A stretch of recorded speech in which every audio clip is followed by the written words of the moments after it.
Fire and Emergency and Services Instructor 8th Edition. Indiana Administrative Code Title 655. Okay, we're going to switch it up.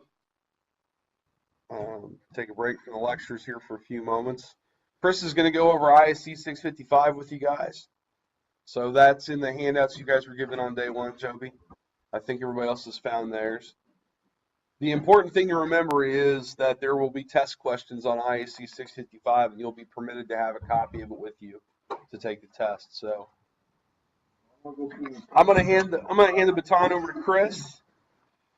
He'll be jumping in the hot seat for a few moments. Good. All right. Okay, I will warn you, this is legal speak. It is very dry.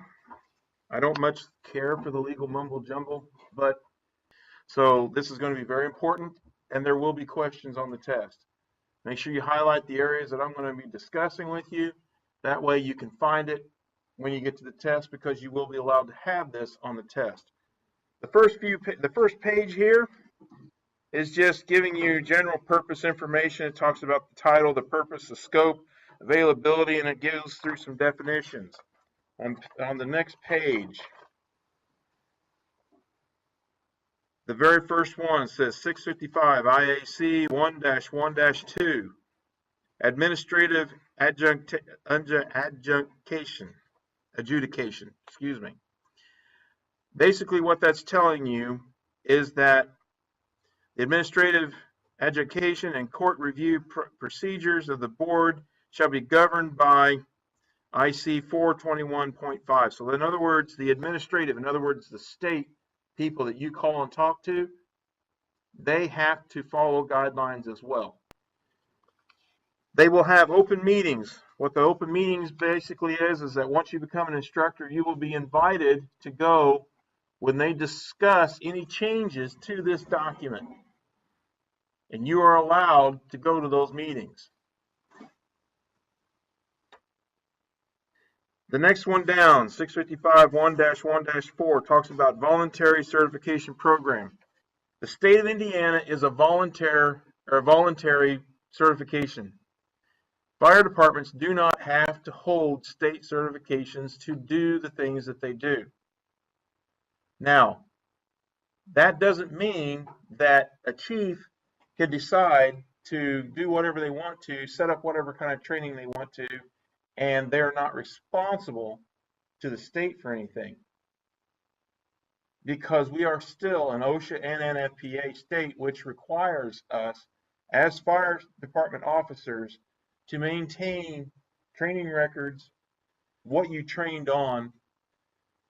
By not participating in the certification process, you are actually putting more weight on your shoulders as officers of your fire department, that you have to take the time to prove, in the event that something happens on a scene, say we lose control of a house fire, your department does not participate in the certification process, and the people decide that they're going to sue because they didn't think you fought that fire properly.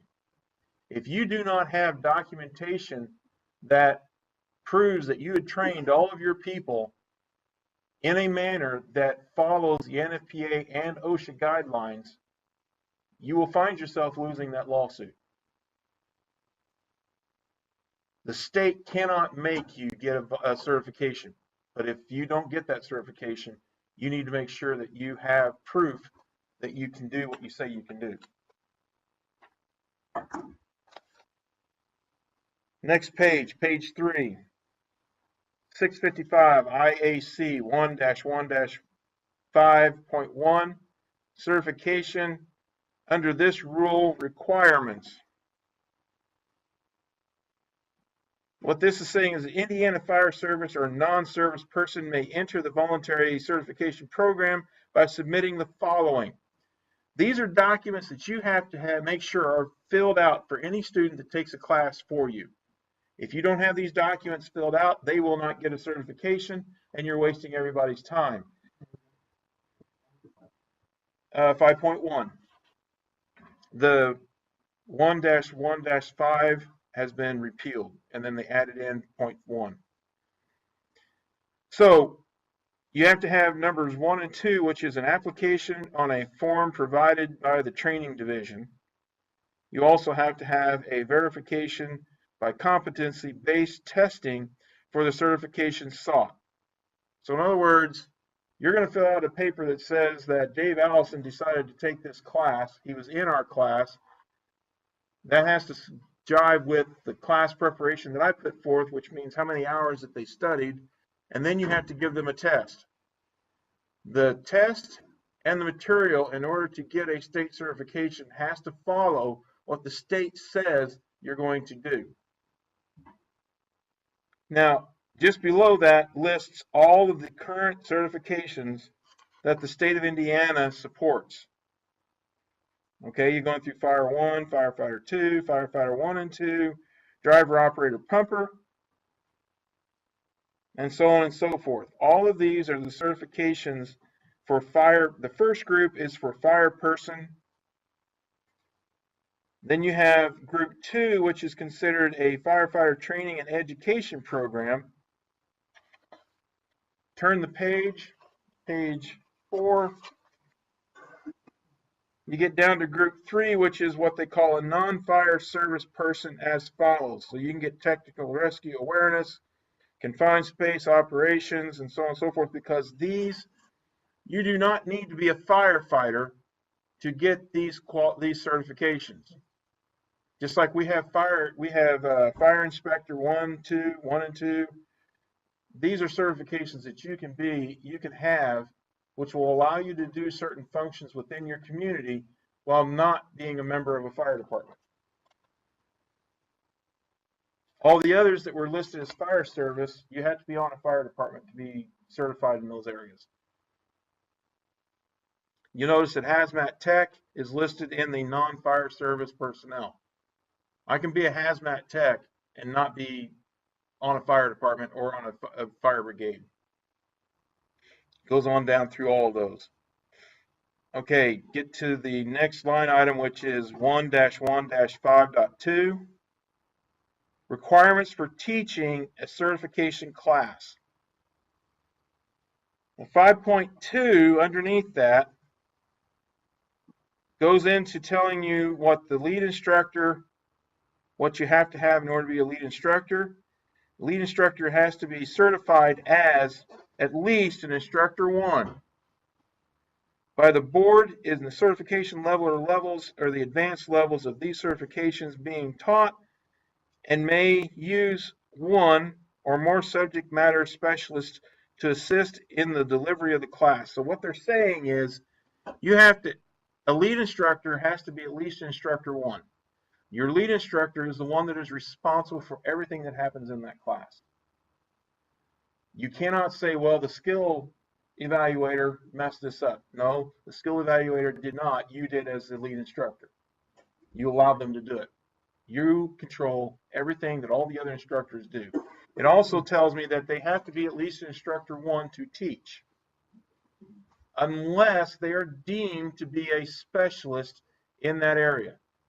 I can have somebody who everybody in this county regards as an extremely very well-known extrication technician. They don't have to be an instructor 1 if I'm teaching, say, Fire 1 and 2, and I'm teaching the extrication part of it. I can have an extrication tech come in who is not a instructor 1 because they are deemed as a specialist for that area. Make sense? I can't just bring anybody in and start having them teach classes. Okay, when you get down here to number 2, where it says may use 1 or more subject matter specialists, then underneath that it says an instructor 1 or instructor 2-3 may teach a class for mandatory, basic firefighter, so on and so forth. What they're telling you is, what all of that tells you is that you cannot teach a class that you do not hold a certification in. All right? And that should, as far as I'm concerned, that should be an obvious reason.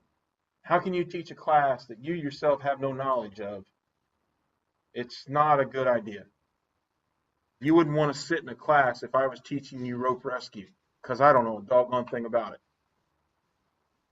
Moving on to page 6. You got the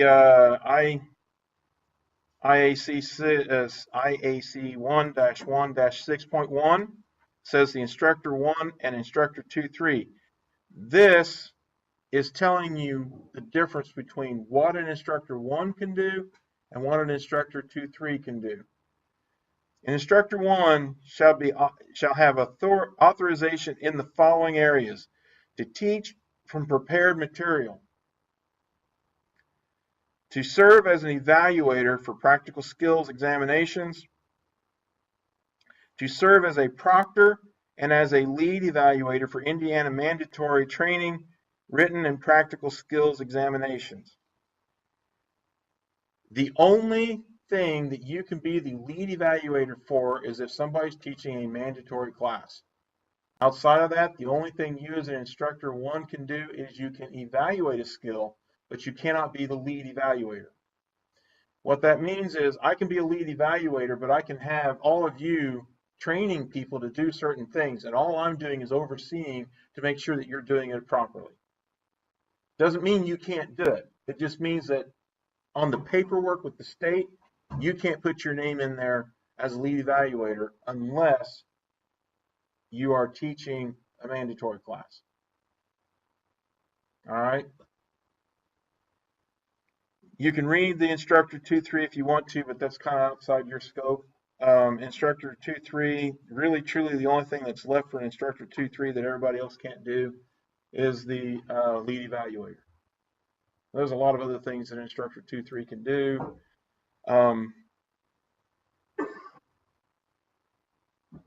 Going down to 655 1-1-7, revocation or denial of certification. So if the state can come in and they can revoke anybody's license or their certifications, they can revoke them, or they can deny your certification. In other words, if you are trying to take a class, the state can come up and say, no, we're not going to certify you in this, for a lot of different reasons, and most of those reasons are listed in this section. And basically what it says is if they get information, if they get evidence or information that states that you didn't do the work, you cheated, they will not get you the certification. If I am an instructor and I'm teaching you a class and I get the test early, hand that test out to you so you all can study it, right? And then provide you with the test later, that's considered cheating, and I'm done. You can have my license pulled. If I provide unfair or if I provide favoritism, you can call the state, give them the information. They will not take that information, immediately pull my cert, but they will come down and they will do an investigation. And I'd better be able to prove that it didn't happen. So cheating is one of those things that will lose your certification. And there are many instructors that have found out very quickly that they can find themselves without that cert.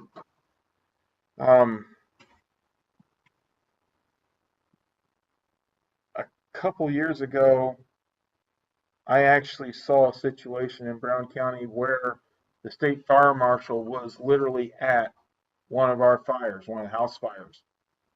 And one of the chiefs from our outside who were coming in to help us was running around doing his own thing. He was sending his people to go do things that was counter to what we wanted to get done, going against what the jurisdiction, the chief of the jurisdiction having authority, doing things against them. And Roger Johnson actually filmed everything going on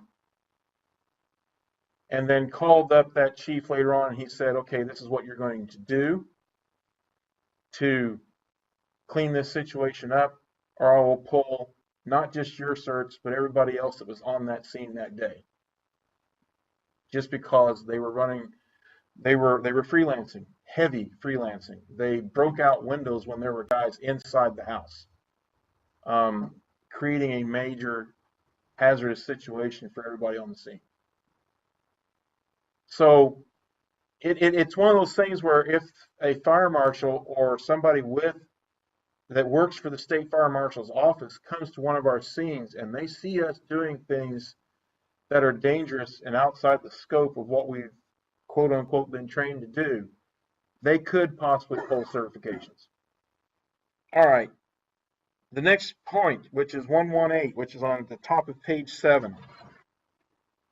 If they pull our certification, we have a right to appeal that. You can get into the process, and I was told at my last in-service with the state, there was a instructor and firefighter down in southern Indiana who is a child molester, has been convicted of it. They pulled his certs, and he's fighting it. He's taking it all the way to the Indiana Supreme Court. The lawyers for the state told our state fire marshal that, why don't you just let it go? Forget it. It's not that important. And his comment to the lawyer was, if I lose this one, I'll never be able to control it ever again with anybody else. So we're going to fight it all the way to the end.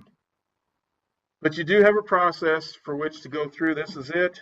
In order to appeal the process, you can go to the administrative review,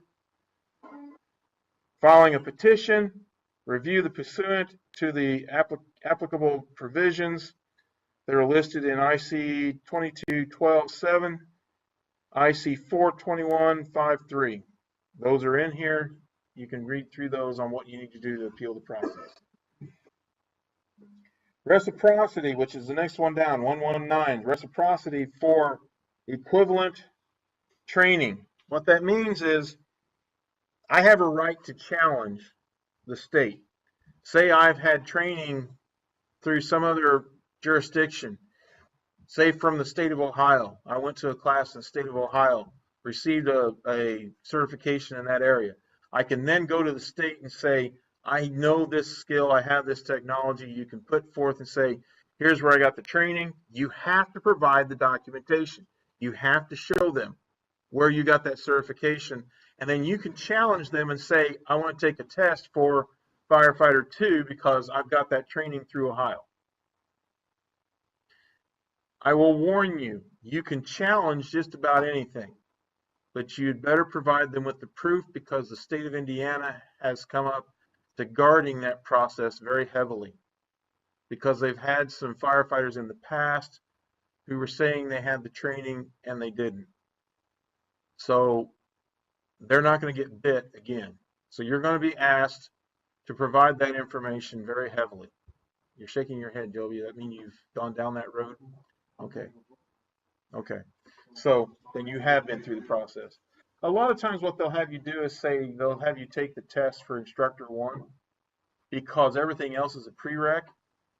That means everything under it goes. Okay. Yeah, I've had people that have lost their certifications and so on and so forth for, like, say, Master Firefighter or the what are the what are those old certs that came under Master Firefighter? You had the you had what was it? It was called 1 and 2. Okay. Anyway, the old certifications, second class and first class. That's what I was trying to come up with. Thank you. You can have your first and second class. Say you've lost your paperwork for it, right? But you have been in the service for a long period of time. You can then say, well, I want to take, say, Firefighter 2, or you can take Instructor 1. You take one of those classes, everything below it is automatically accepted. Now, I've seen several people that have gone in and taken Instructor 1, and every fire class under it has been accepted. A lot of times you'll go, I actually have taken the time to look at different people. I get nosy, so I just kind of wander around through and look at different people's certifications. You can actually find people on the website under their different, where all they've got is Instructor 1 and Hazmat Tech. Okay, and what that is they went through the reciprocity process. and challenge tests in order to get their training accepted. So there are ways to go through to get acceptance and get somebody certified in something. But you, who's going to be giving them the test, make sure that you're not trying to, I don't know what you might want to say, making a silk purse out of a sow's ear. So try not to do that because it won't look good for you. Move on down to the next one, 1.1.10, discriminatory process or practice. That basically says we cannot discriminate against anybody. So it doesn't matter whether I think they can be a firefighter or a good firefighter, as long as they are allowed to be a firefighter. In other words, they have no previous convictions and things like this. You can put them in a class. When I took my Instructor 2-3, Bloomington told me they actually had somebody who was deaf come in, and they had to put him through the class. They had to have a translator for him and that person had to actually be trained for fire service as well, just so that he could go into like the tower and do things with them down there. So if you don't, that's considered you're being discriminative. Oh. Okay, next one, page 8. That's toward the top there. Validity of the certification just basically says that your certification is valid as long as the state says it's valid. Next one down, 1.1.12, application and testing procedures, appeals, challenges, and reciprocity. This just gets into a little more detail. It basically says that here's everything you have to do in order to go through your testing procedure, what you have to do to get the application done. We will be showing you later. It's one of the skills that you have to do. You actually have to put in a class online, get it registered. We will take you through that process. All right. And that basically is going to be mimicking through this. It's actually a lot easier nowadays than it used to be because it's all online.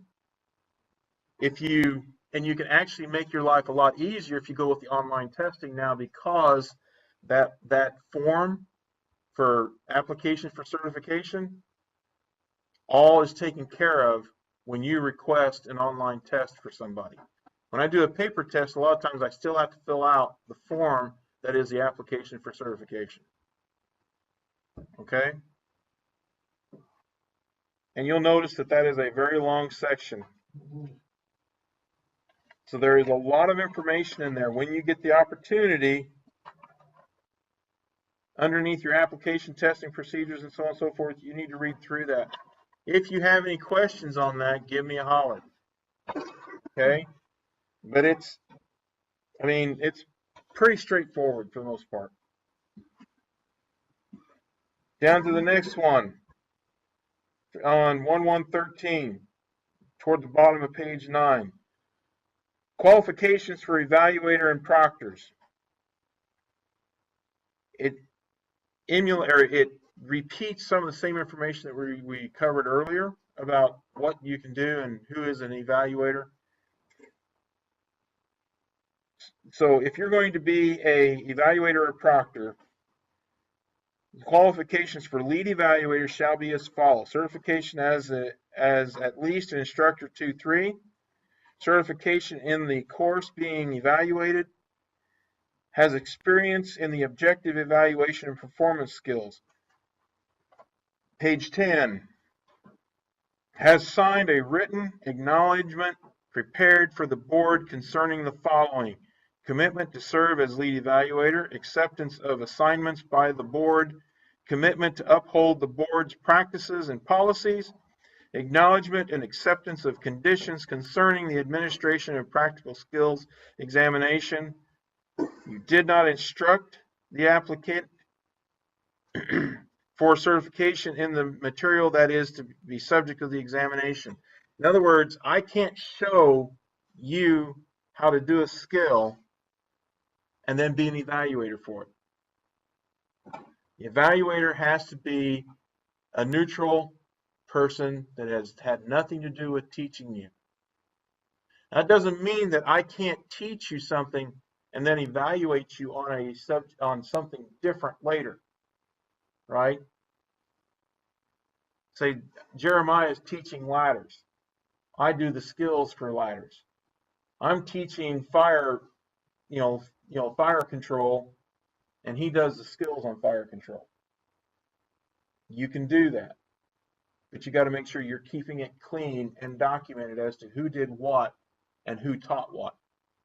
To be an evaluator, assisting the lead evaluator must be certified as an Instructor 1. So those specialists I was telling you about earlier that you can have come in and teach a class, those specialists cannot be evaluators. Make sense? An evaluator minimally has to be an Instructor 1. Evaluators assisting the lead evaluator may be used by their respective departments or other departments if they are part of a county-wide system or if there is an applicant for certification from their respective departments taking part in the examination, as long as they have not taught the subject matter in the skill being evaluated. And basically what that means is I can use instructors from wherever I have to get them to come in to be an evaluator. They would prefer you keep them local and to the people that are in the classroom. So for example, for this class that we're teaching right now, any evaluator that I bring in here they want you to try to keep it with somebody who is an instructor in your respective department or in our department because we're the host class or we're the hosting department. Did I lose anybody on that? Everybody's kind of got that? Okay. So we go down to D. It talks about the proctor. The proctor must be one of the following: certified as at least an Instructor 1 or Instructor 2-3. You can also be a holder of a valid teacher's license. So anybody that you have that is a teacher and has a license to teach through the school system, you can bring them in and they can be a proctor. Any teacher. I can go over here to this elementary school and pull anybody out of that elementary school and ask them to come up here and sit and give the test. Excuse me. Okay, training for voluntary certification program, that's been repealed. So Rule 2, that part right there we move on. But 2.1, training for a voluntary certification program in 1996 says that it will be known as the Indiana Firefighter Training and Education Certification Program with the 2010 edition and published by the board for general distribution and use under that title. We're doing 2.1. Rule 2 has been repealed. 2.1 is in existence. That's what this is right here. They're telling you that we're going to give you this document so that you can see all the rules in front of you and know what to do with them. All right, page 11, at the top of page 11. Firefighter certification, general information. Section 2, each of the performance objectives for any level of fire service person or non-fire service person certification shall meet the following criteria. It needs to be performed in a timely manner. It needs to be performed safely and with competent technique as outlined in the appropriate standard. In other words, if I'm going to teach a skill or a performance portion of this, I can't take a year and a half to teach somebody how to tie a knot. All right, you got to get it done within a certain amount of time. It has to be done in a timely fashion. It also has to be done safely. I can't look at you and say, hang off the edge of this building and then tie this knot with one hand. My point is, when I'm teaching it, you have to teach it in a safe place, in a safe manner, and you have to get it, and they have to be able to come up with the average ability to be able to do that skill. All right, I mean, I can't take a year and a half to teach somebody how to set up a ladder because obviously they're probably not going to get it. That's a good loaded question. I'll explain how you get away from those loaded questions here in a minute. You have to follow the criteria. The state has, if you go out to the state website, there is an item out there called the firefighter task book. That task book has every skill in it that a firefighter should know how to do, and it gives the criteria under which that they need to do it. So, and they have the task book out there because they were providing it as a means for people who are trying to make sure that their departments are all on the same level. What? The task book? Yep, yep, yep. And it's actually a good book to go through. There's one department that I worked with over in Brown County that the chief went out and printed one and put everybody's name on it, and then they started evaluating everybody against each and every one of those skills. It allowed them to set up their training department so that they knew where they were weak at. It's not supposed to be something you use to eliminate somebody or to fire somebody off your department. It's supposed to be a tool so that you can find where the weak spots are within your department and start getting everybody in line with those skills. Number 2, each objective shall be met in its entirety.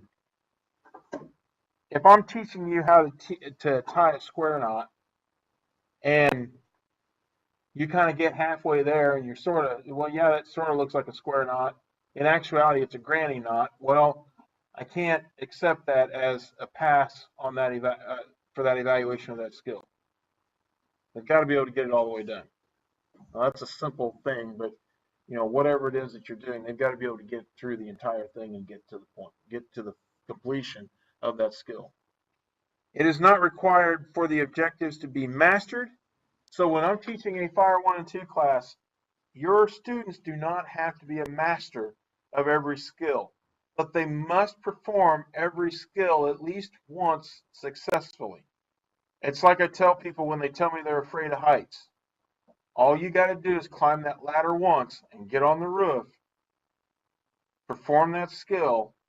We'll put whatever instructors we have to put up there with you to make you safe, to help you out, but you got to do it. If you don't climb up on that roof and do the ventilation skill, I cannot pass you.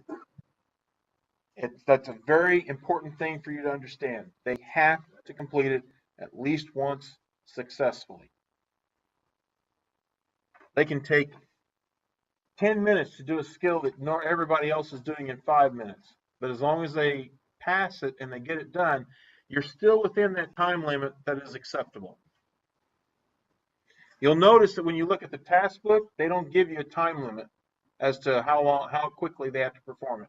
They just have to be able to perform it.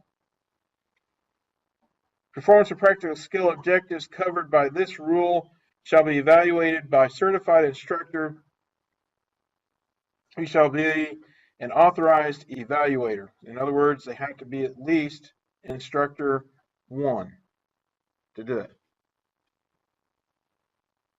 When the word demonstrate is used in this rule, performance of practical skills objectives shall require that actual performance and operation be accomplished unless otherwise indicated within the specific objective. Simulation, explanation, and illustration may be substituted when actual operation is not feasible. So what they're saying there is that a demonstration means I'm going to show you how to do something. Whether I use a visual aid to do it, whether I walk you through it while you do it at the same time, that is a demonstration. There are all kinds of ways to perform a demonstration, but at some point you have to demonstrate to the student the skill before you can expect them to perform that skill. If I've got some kid that just walked in and he's taking Fire 1 and 2, and I look at him and say, okay, get up on that roof and put a hole in it, I've never demonstrated to him the acceptable criteria for him to get through it, which means I can't expect them to go up and do it. Authority having jurisdiction means the organization, office, or individual responsible for approving equipment and installation or a procedure that typically falls back on the chief of the department. Because in truthfulness, I may be the training officer for Brooklyn Fire Department, but I do my work for my chief. Just like if I'm doing a fire investigation, the chief is responsible for making sure that an investigation happens. I'm just performing that task. Let's move on down to 1-2.1-2. Instructor 1 and Instructor 2-3 recertification process after expiration. Oh, okay. To be real truthful, it's not that hard to keep your certification up. Don't let it expire. 32 actually. Yep, 32 hours. And then there.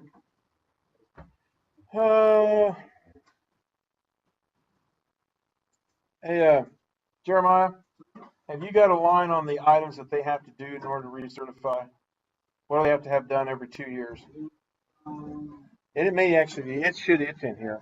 I just got to find it. Proctoring. Okay.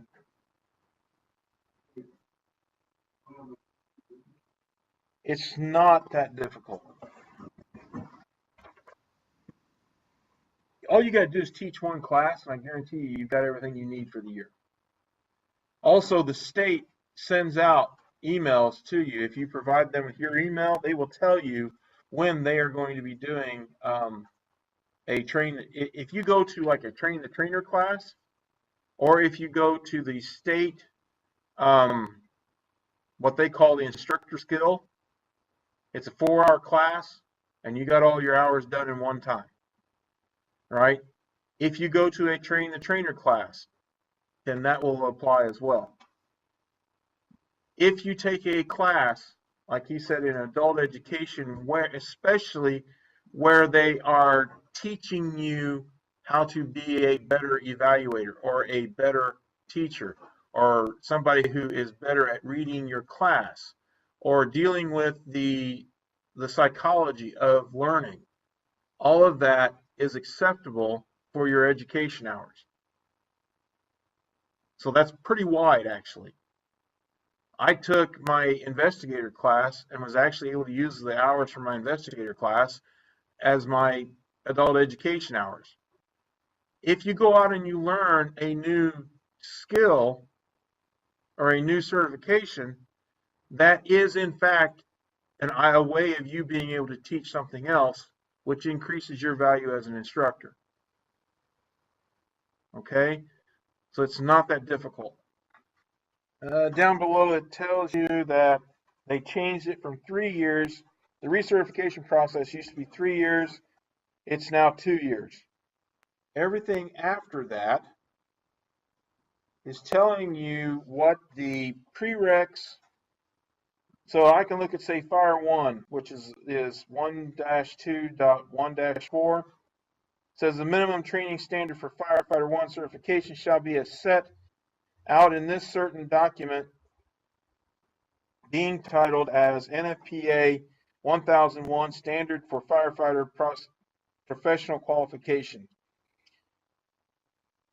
Chapter 5, Firefighter 1, 2008 edition. Okay, I'm not going to read the whole thing. What it tells you is what you have to follow in order to get these different certifications done.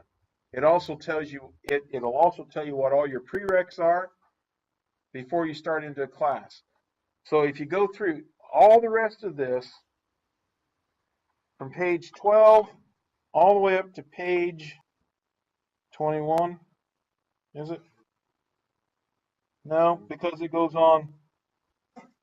You got Swiftwater Rescue, you've got an operations level, tells you the difference between an operation level versus a technician level. Goes pretty much all the way to page 44. Nope, it stops at page 39. Yep, 40. So now let's go to page 40. You have this Rule 3, which is called Mandatory Training Program. There has been a lot of confusion with people on what this means. If I am the jurisdiction having authority, in other words, if my chief comes to me and says, hey, I need you to train these guys for mandatory skill, that means that it's not a voluntary process, so I'm not teaching them for a state certification. I'm teaching them the minimum skills they need to be a firefighter. All right? And a lot of rural departments still follow Rule 3. The state would like to get rid of Rule 3 because they consider it to be unsafe and uncontrollable. They have absolutely no control over what the chief teaches their firefighters in that mandatory class. Do not get these statements about mandatory confused with the state certification level of mandatory. Okay? So as an instructor 1, I can be an evaluator for Rule 3 mandatory. I can be the lead evaluator for Rule 3 mandatory. It's not necessarily the same thing as, say, the mandatory you get with now, which is Module B. Okay? Everybody clear on that? I lost anybody? So everything in Rule 3 is going to be talking about that mandatory process. In order to train somebody to legally be on a fire ground who has no state certification. And the reason they did this was because a lot of volunteer departments were like, well, how am I supposed to get these guys trained? I don't have any instructors. I don't have any in the county. I've got to have firefighters. What am I supposed to do? So the state said, okay, well, if you can't get them any other way, you can do Rule 3, which will get them to a minimum level. It's one of the reasons why the state has been trying for about the last 5 years to raise it up to where you have to be Fire 1 and 2 to be an interior firefighter. They haven't gotten there yet. They're trying. And they really want to get it to where you can't go interior unless you're Fire 1 and 2 certified, or at least Fire 1 certified. A lot of it comes down to the volunteer departments. So read through it. The rest of it, you got any questions? Let me know. All right, I will answer them as. All you need to know is that some certifications have prerequisites, and every student must meet those prereqs, or they cannot participate in the class. Now, I'm going to give you guys a couple of phone numbers. No, I'm not. I'm going to have to get those to you later. No, they're not going to ask you like that. They're going to give you generalized statements where they're going to say, for example, an instructor 1 can be the evaluator or the lead evaluator for a Fire 2 certification. Of course, that answer would be false. Or they may say that an instructor 1 may be the lead evaluator for a mandatory class. At that point, you can say true. That's the way these questions are going to be asked. All right? So for the most part, you're not going to need to know chapter and verse, but you have to understand the concept, the flavor of it. You know what I'm saying? I will get you some phone numbers for the State House for 3 people up there. Barb Goebel, who is getting ready to retire. Michelle, I can't think of her last name. And there's the new one who's going to be taking over for Barb.